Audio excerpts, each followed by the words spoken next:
दिसत आहे ना छान खव्यासारखी बर्फी.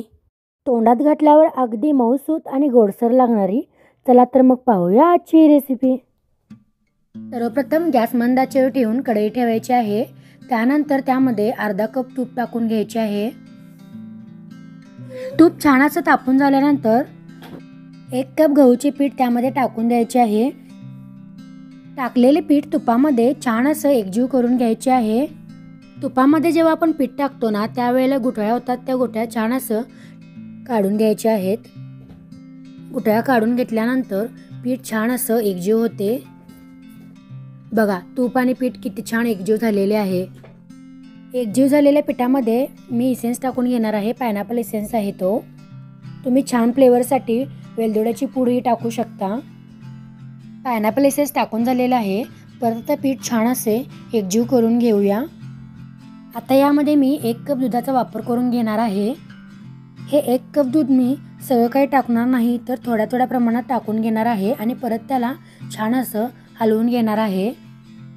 हलवल्यानंतर जेव्हा दूध मुरते ना त्यावेळेला मी परत दूध टाकून घेत आहे, जेणेकरून वडी ही मऊसूत होईल. पिठामध्ये मी गूळ छान असा फोडून टाकलेला आहे आणि थोडंसं दूधही टाकून घेत आहे. गूळ छान असे फोडून यामध्ये टाकून घेतलेले आहे. हा व्हिडिओ खूप मोठा झाल्याने कट करत असताना गूळ घातलेला व्हिडिओ होता ना तो डिलीट झालेला आहे. गूळ घातल्यानंतर परत त्याला छान असे हलवून घ्यायचे आहे, जेणेकरून गुठळ्या तयार होणार नाहीत याची दक्षता घ्यायला हवी. 1 कप दूधमधील राहिलेले दूध मी टाकून घेतलेले आहे. आता हे सर्व काही छान असे परत हलवून घ्यायचे आहे. पीठ सेट होण्यासाठी 2 ते 3 मिनिटं गॅसवर तसेच ठेवून द्यायचे आहे. त्यानंतर त्याला परत एकजीव करायचे आहे. अशाच वेगवेगळ्या आणि नवीन रेसिपी पाहण्यासाठी माझ्या मुडी फूड मेकर्स या चॅनेलला नक्की सबस्क्राईब करा. छान असे वडीचे प्रीमिक्स तयार झालेले आहे. तुम्हाला थोडंसं वरून तूप टाकायचं असेल तर टाकू शकता. एका ताटामध्ये मी छान असे तूप लावून घेतलेले आहे. गरम असतानाच तयार झालेले वडीचे प्रीमिक्स त्यावर टाकून घेत आहे. सर्व काही एकत्र करून घ्यायचे आहे. गरम असल्याने हाताला भाजेल म्हणून उलताण्याचा वापर करत आहे. वडी पाडण्यासाठी छान असा चौकोन आकार दिलेला आहे. बघू शकता किती छान आकार दिलेला आहे ते. 5 ते 10 मिनिटं तसंच ठेवून त्यावर ड्रायफ्रूट्स टाकून घ्यायचे आहेत. तुम्ही ड्रायफ्रूटचे मोठे काप सुद्धा करू शकता. मी ड्रायफ्रूटची थोड्या प्रमाणात पूड तयार केलेली आहे.